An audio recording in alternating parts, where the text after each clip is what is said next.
city, little towns in Florida. And that's pretty much what it's like. But to stay at a resort like this is incredible. So, you should feel really lucky to be in a place like this. Well, anyway, my coaching life started. I can't do my life because Carl said I didn't have 2 hours. But at age 18, I went to the University of Arizona. I came back from Maryland, and I was studying to be an adaptive PE teacher. He was a special ed PE teacher. I still am. And so my first coaching job at age 18 was coaching the University of Arizona wheelchair basketball team, college level. We had to do service, and that was my job. And a lot of coaches, parents are concerned about the language coaches use. It's very odd because I was coaching guys in the 50s who were just back in Vietnam 10 years, and the language they used was very salty. And I'm actually talking to umpires in a week, so I was very concerned that I would forget which speech I was using, and I would give you their speech, but I'm going to be very cognizant of who I'm talking to today. So, anyway, so I coached there for about 13 years, but then my kids started playing. I have 3 daughters. My first daughter, I didn't coach. Listen, back up a little bit. My wife is a swimmer at U of A, and she's in the U of A Sports Hall of Fame because they won a team championship. So all 3 of my daughters swam when they were little, but they didn't do that for high school or college. But my oldest daughter played volleyball, so I got to be a dad for that, and she got very good. Matter of fact, she got called by the U of A coach when she was a freshman, which is a big no-no, and he hung up on her when she said, well, I'm only a freshman. So she didn't go to college to play volleyball because she was a 4-point-something student, and her academic scholarship was way better than any kind of scholarship she could have got. And a lot of you will hear that your friends got full rides in softball. That's maybe totally impossible, because college coaches only have 10 to 12 scholarships, and what they do is you get academic scholarships on top of that. So remember your studies. That's what put my older daughter through school, was her studies. And then my middle daughter, who's not here, Brittany, she played high-level softball from the age of 8 to 18. And anyone know who Kinsey Fowler is? She 2-time National Gatorade Player of the Year, 3-time Arizona Gatorade Player of the Year.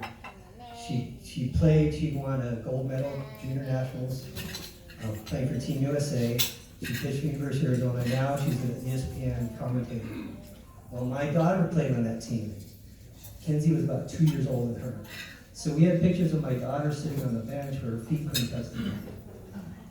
And we traveled all over the country from age 8 to 18.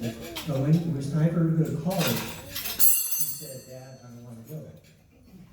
And obviously it was confusing to me, but I had heard her out. I'm not going to cry. But I said, well, you may regret it later, but it's your life. You can't force you to go to college. So I made lots of mistakes in those 10 years. Sure, we finished third in the nation, and all of our team got college scholarships and stuff like that, but kids also have a life, and I made lots of mistakes. So when my third daughter came around, I'll have to say my second daughter now will text me and say, those were good times. So, but anyway, I wanted to be a dad for my third daughter, so I would sit in the stands, and that lasted a week because the parents found out who I was. So then they're like, well, can you help out at practice? And again, let me back up. My wife was very important because when I was coaching my middle daughter, my wife had to coach, or didn't have to, coach Maggie when she was very little, in what we call Baja. Used to be Bobby Sox. There was no Little League in Oro Valley area, which is a couple miles north of here. When she was 6, they made her bounce the ball to her teammates who were 8 because she threw so hard. She got that. She never had to take batting lessons. She already knew how to do it because she watched her older sister. And so we said, well, this is going to work. We had it at age 6 and 7, we had to have her play tennis, volleyball. And while I was trying to be a dad, during that time, an umpire stopped my wife and said, you know, I really hate umpiring for your team. And my wife was like, why? Do I have brats on my team? I can take care of that. And he's like, no, there's this guy in the stands who knows every rule in the book. And she looked up and said, oh, that's my husband. I apologize. And so that was my first taste of what it's like to be a bad dad in the stands. But that didn't last very long because I quickly went from helping out at practice, and then they would say, and then a week later, well, can you coach first base for us? And then I'm like, oh, sure. And then it became, can you coach third base for us? And if you coach third base, you're basically running the team. So I felt like, a lot of you won't get the microphone thing, but I tried to get out and they pulled me back in. So from that moment on, I coached my daughter, but we did a lot of different stuff. We still went to nationals, we still did regional, we still traveled. A lot of our kids got college scholarships, but it wasn't high pressure. If they wanted to go to a party or something, you know, fine. Proms are important, football games are important. Your kids have a life. And I stopped coaching about 5 years ago. She won a state championship at Canyon Del Oro. She won a national championship in California when she went off to college about 5 years ago. And I gotta tell you, one of the worst feelings coaching was having to take my daughter out of the game because I'm the coach and she's the daughter, and looking up in the stands and seeing my wife staring at me. And I think a lot of head coaches know that feeling. But once I stopped coaching, I slept better. I didn't wake up at 2 o'clock worrying about lineups. I didn't have to worry about who didn't pay their dues. When I coach, I went heavily in debt because dues, if you were in my car, you were my kid. So I paid for a lot of stuff. And that was the time when there wasn't Dick's Sporting Goods. There wasn't all these sporting goods in every city. So if the kid didn't show up with cleats, you know, there was a lot of scrambling. Sometimes we'd have to drive an hour to a different city. If the kid didn't show up with their glove, that was a big problem. So when your parents ask you in the car, do you have everything checked before you say yes? But anyway, my daughter, if I could have switched my middle daughter, my third daughter, that would be great, because I think she would have demanded the high pressure. She really wanted to play college, and she did. She went to a Division II school. And a lot of her scholarship is academic also. And like I said, this is very important for you, she didn't need a lot of lessons because she watched. She was a 3-time national academic scholar, a 2-time conference scholar, and a 3-time COSIDA, which is the college athletic directors, or sports information director scholar. But she didn't get it her senior year. The reason being is, for some reason, you have to play one sport, one position, in order to be considered for college awards. She played too many positions her senior year. And the reason for that is because she knew how to play her position. When she was in practice, she would watch to see what the shortstop was doing, what the first baseman was doing, what the catcher was doing, what the second baseman was doing, and what the outfielders were doing on simple plays like a bunt. Or why is the shortstop throwing off the wrong foot, and things like that. And that's very important. And you think a lot of kids know that, but at the college level, when the coach looks on the bench and says, I need a shortstop, and nobody raises their hand, then you know that's an issue. And if you say, well, my dad said I'm not an outfielder, then you're not going to play at the next level. So you have to be very cognizant of what's happening all around you. Just don't know your own position. I know coaching is a different thing, And it's very difficult for a lot of players to take in what the other players are doing on the field. But it's very important for your future, to take that kind of stuff in. And now she wants to be a coach, obviously, a teacher, which I've tried to talk her out of being a teacher. But I've been a teacher for 30 years. I'm only 35, so I was a Doogie Howser. That's another thing over your heads. But so what was I? So she, we're very proud of her. We're very proud of all three of our daughters, and they all had a different path in life. They all had different journeys, and just like you guys are on a journey. There's going to only be one team here that's going to go, well, two teams are going to go back to Washington because one's from Washington.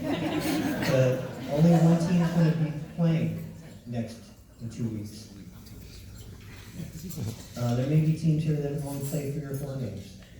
But you know what? In my mind, it's the same journey because it doesn't end if you win, it doesn't end if you lose. Some of you may never play softball ever again after this week. Some of you, when you get to high school, how many of you are already in high school in here? You may not play softball the whole 4 years. My middle daughter didn't play her senior year because she didn't want to. She already won 2 state championships, and that should have been my first clue that she didn't want to go to college. And some of you have different interests. The chances are maybe in this room, maybe 5 of you will go to college. There's 0 chance, the numbers say, that any of you play pro sports. And that would be the same if this was a team of boys playing baseball. It's very difficult. CDO Little League, 8 of their players went to play the majors in the history of CDO Little League. And that's just over here a couple miles to the east of us, to the east of us. And you would think that's great. And we did the numbers, and that doubles by playing for CDO Little League, if you're a baseball player, that doubles your chances of playing the majors. But 2 times 0 is still 0. It's very minuscule. So a lot of you will be successful in your whatever life you choose to lead. So the journey is very important, and I want you to come here and have fun. I know a lot of this you may think is above your head, I'm trying to tell you, but I'm mostly speaking to your parents. Have fun. When I stopped coaching, obviously I've been a writer for 10 years. I went through that full time, and I saw how the parents act in the stands. Not all of them, but it was a completely different life, because on the field, and when you play, people don't believe me, but when I played, I didn't hear anything they said. I heard my coach, I heard my teammates, I played basketball, I played baseball, I played hockey. It's true, you don't hear anything. I heard my dad at timeouts. It was embarrassing. But, so once I got in the stands this last time, and I really listened to parents, there were a lot of things I liked, there were a lot of things I didn't like. And for example, about 2 or 3 years ago over here at Thornydale, Anana went into the dugout during the game and asked her granddaughter why she wasn't playing. And the look on that girl's face was horrific. Parents and grandparents may think they're helping, but you're really not helping. When the game was over, I made sure to go over and tell the girl she did a good job, and give her a high five. Because I want her, in 30 years, to forget, what her grandma had done. But, and just 2 weeks ago, a kid in another team had a bloody nose, and I could hear a dad behind me on the other team saying, "Oh, he's okay. This is play blue. They're stalling the game." And I'm thinking, this kid has a bloody nose. There are things more important than the game. And you gotta remember the kids are out there doing the best they can. The other team's trying to win also. It's not just your team's going to try to win. And personally, I don't care who wins or loses. And if you read my stories, and And I have to introduce my brother, Javier. He's going to be helping also. He's younger than me, but he has less hair. But you'll never read your name in any of our stories if you make an error. That'll never appear in one of our stories, and it hasn't in 11 years. When I first started out doing this, I worked for the newspaper. Now we're in one newspaper town. So when we went to online, I made a cognizant decision that we were going to do no harm, especially with the youth. Because no one wants to see in print that Betty Sue dropped the ball.